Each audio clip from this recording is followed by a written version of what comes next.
we're going to talk about deployment. Now, when it comes to deploying your chatbot, there are many options. Like, you could decide to deploy it on the site.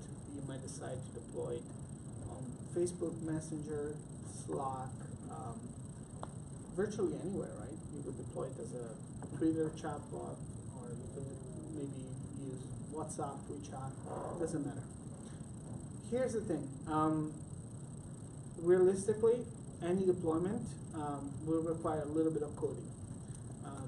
It's an area that has been very actively improved upon, and soon we will have very quick, one-click deployment for all sorts of platforms. But right now, if you have a developer at hand, have them deal with it, because it does require a little bit of coding to integrate your chatbot with the various platforms.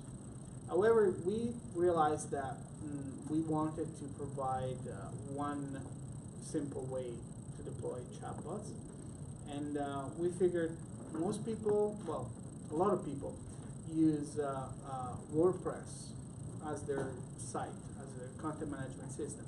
I believe 1/3 of all content sites use WordPress. So that's over 100 million websites at this point using it. So we figured, why not create a plugin? WordPress is the kind of content management system that you can improve upon thanks to the ability to add plugin, which gives you new features. So we said, well, let's create a plugin that does that, that allows us to connect your chatbot that you develop here, right? So that's the idea behind it. So that's what we're going to do in this lab. And in a moment, I'm going to show you how it works in practice. Now, I don't expect all of you to have a WordPress site ready to go. So that's part of the reason why we enrolled in the course, because the course does provide a testing site for you to use. So we're going to do that. So, okay. So why are we talking about deployment? Well, if I go here at this point, I can start a conversation, I get the prompt, I can say, hi, how can I help you? I can say, where is your Sydney store? I get the response. I can say thank you. I can say bye. So, I mean, fundamentally, we have a very small but functional chatbot. The problem is that we are inside the try it out panel, which means that you have to be logged in to use it. It's not very useful for your actual customers. So, in this lab, what you'll do is you'll basically go to candidate class where you've been taking the quizzes, and you'll notice that inside of module 5 there is the first lab that says create a website, and all you're going to do is basically jump at the bottom when there is this generate site button. And once you click on that, it will give you information about your credentials for logging in. You want to take note of this so that you're able to log in on the site. No, my credentials, well, your own that will be generated. So the site is just a simple WordPress site. We give it a little bit of a flower shop theme. We made a pun on the name, calling it "What's on Flowers," and but this is just the front end, what your user will see. And as you can see right now, there isn't a chatbot or anything on it. It's just a normal WordPress site. So in order to install the plugin, you want to log in on your site, and once you log in the plugin section, this is where you would install a plugin. Now this is a pre-made environment for you, so you'll find that the What's on plugin has been already installed for you.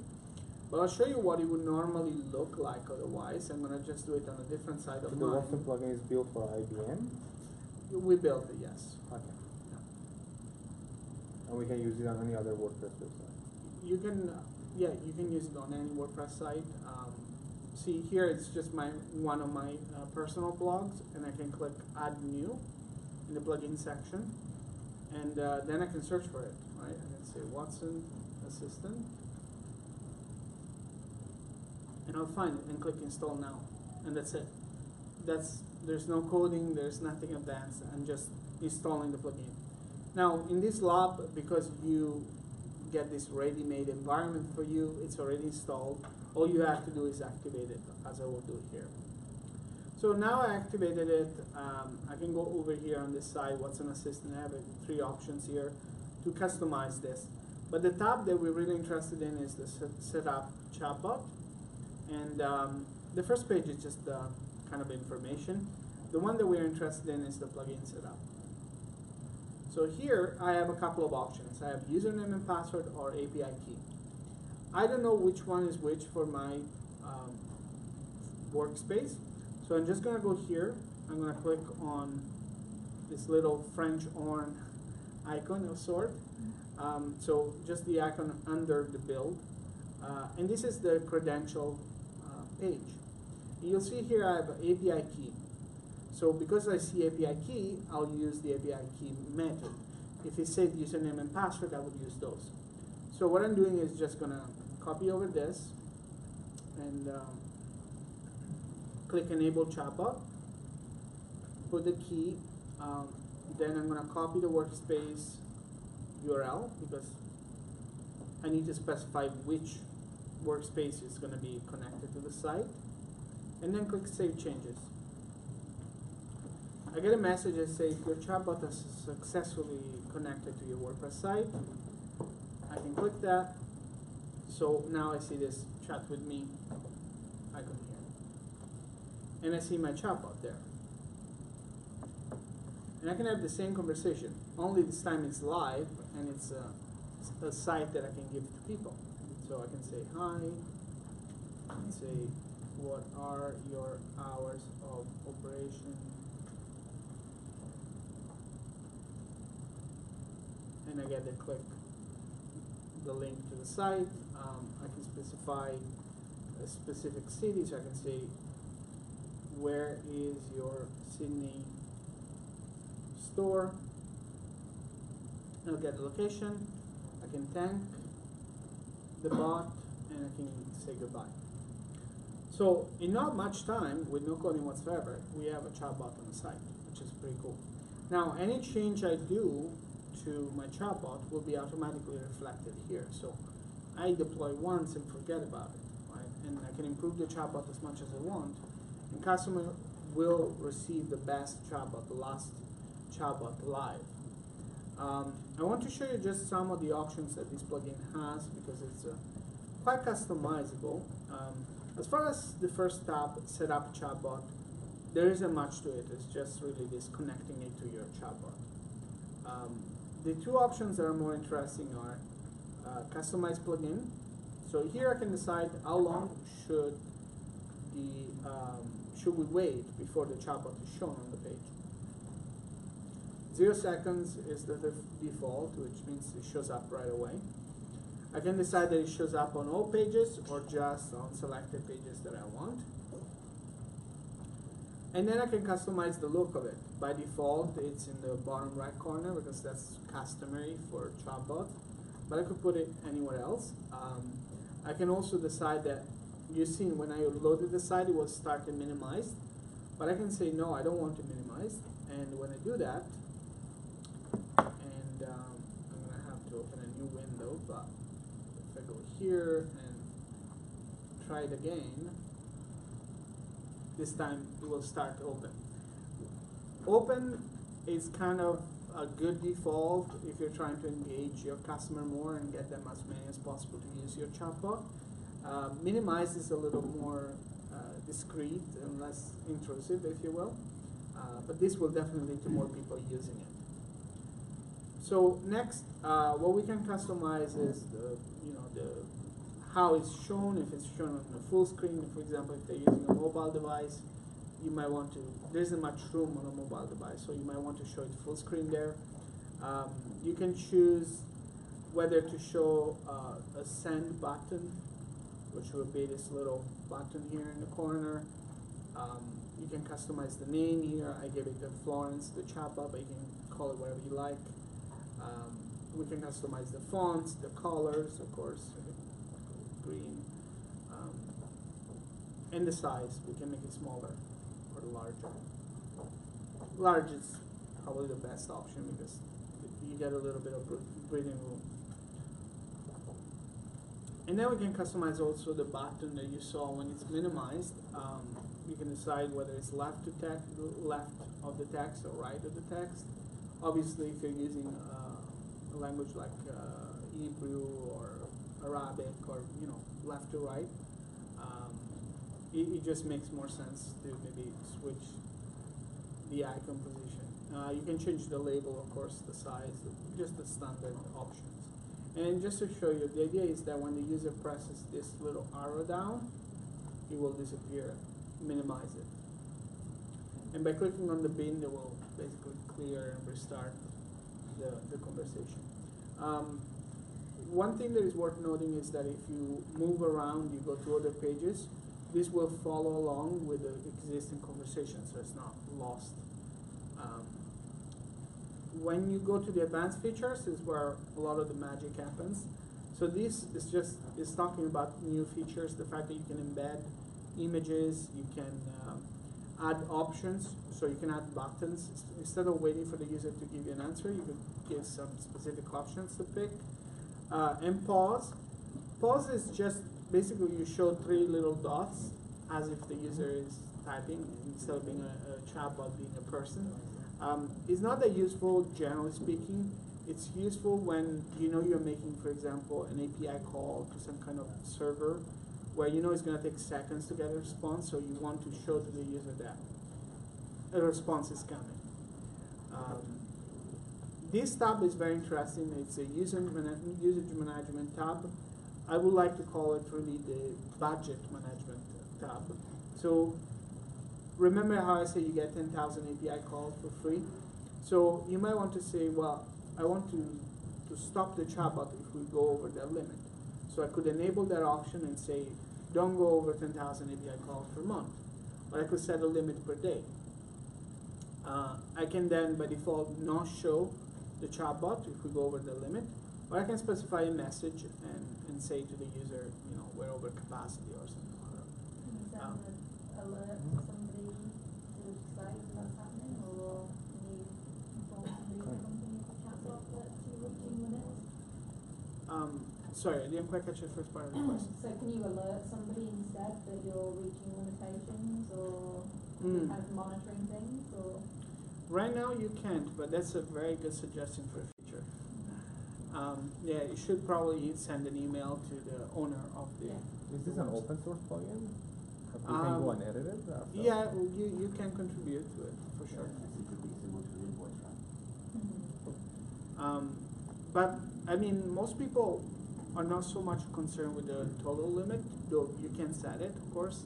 Imagine that you were using the one where you pay, as opposed to the free plan. Because the free plan, when you run out, no one is going to charge you.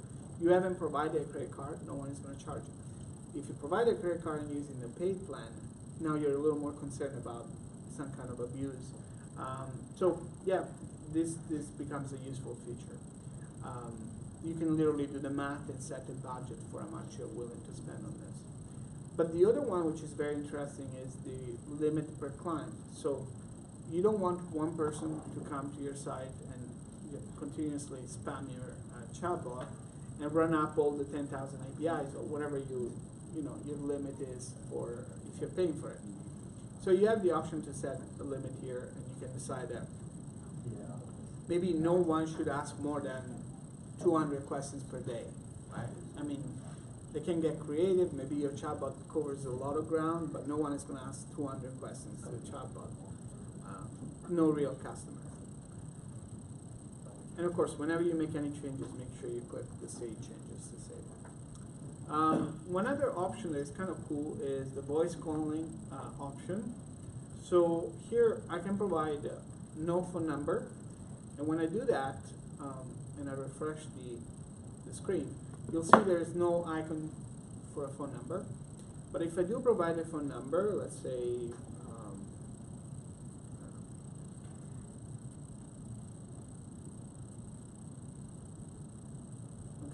provide a phone number like that, and I click Save, it will now, when I refresh the page, have a little icon which says Talk to a Live Agent. And when I click on it, it's going to say dial this number. So now, if the user is on mobile, they'll be able to actually click on it and phone from their phone. They're not going to be able to do it from their computer typically. So one option that you have as well is to hook this into something like Twilio, which is a kind of a telephone services provider online. And once you provide all the specifications, you'll be able to actually do a voice over IP call. So even if they're on their computer, as long as they have a working microphone and speakers, they're going to be able to just click and talk to a person to the number that you specified. So it's a very good way to handle escalation, if you will. We haven't talked about context variables yet. We'll do so in the next lab, but just as a little sneak peek, there is some information that in WordPress, when the user is logged in, we know their name, we know their email, and so on. There is a way to expose that information to your chatbot so that your chatbot can take advantage of it. Maybe greeting the user by their name, since we know their name, as opposed to keep it more generic and just say hello there.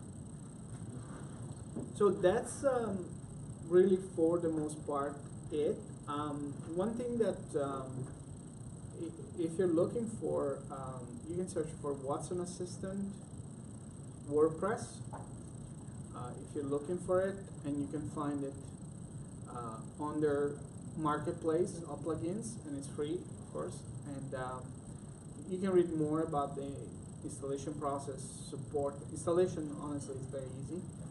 But you have a support tab where you can ask questions if you're stuck or if you found any kind of problems. If you think it's a 5-star plugin, feel free to give it 5 stars. If you don't think it's a 5-star plugin, talk to me instead of rating it. And we'll make sure to make it better for you. That's for sure. Okay. All right. So that's it for this lab. It's all about deploying the chatbot that you built so far. Yes. Quick question about that app. Once it's deployed on the client side, yes, you still have to have access to the WordPress, inside the WordPress, the plugin section to adjust the plugin features, or can you do it remotely through like Watson Assistant? Well, in terms of the cosmetic elements, you need to do it from WordPress. In terms of the actual engine, so the responses that your chatbot can provide, it's only independent from WordPress. You'll be able to just work directly in Watson Assistant. So now that you deployed it, if you go back to your workspace in Improve tab, you see the analytics of this one? Correct. So now, very good question. So now that we deployed it, if I go back to the Improve tab, you can see that now we see a little bit of data, not much because I had very minimal conversations with it. But I can see that now I start seeing a little bit of statistics about it, and I can go into user conversations and see the conversation that took place. For example, in this conversation we had 6 turns. It virtually lasted less than a minute because it was very, very quick. But I can see that it was done at 2:05 p.m., 5 intents were engaged, and I can see the whole interaction, what the user said, what the chatbot said, and I can see how Watson classified it. For example, here, Watson classified it as hours info and no intent, no entity in this particular And you can case. edit this from here to train? Yeah, so I can use it to So basically, if you click on that, like, here, okay. I can go here and I can do, use it as a, see, I can add it as an entity if it didn't exist, for example. Oh, but you can't just map it to into an intent to train it. Well, somewhat. So if I go here and I click edit intent, I have the ability to select a different intent if it's not hours info, if it was wrong, right? Or to mark it as irrelevant. So it's basically a quick way to train directly from the user conversation, rather than having to copy it and then go manually enter them. So it's a very powerful tool because you don't want to run, you don't want to create the perfect chatbot, a huge thing, spend 6 months on it, publish it. No, that's not the approach. The best approach is you create a minimum viable product, a small chatbot does one thing well, you push it out there, you collect feedback, you see how people use it, you strengthen your existing intents with more user examples. You add the new intents if you see that people are asking you about things that you haven't handled, but the chatbot should be able to handle. And then you improve it, slowly, one step at a time, so to speak. Okay, so if you don't have further questions on it, you can start working on the fifth log.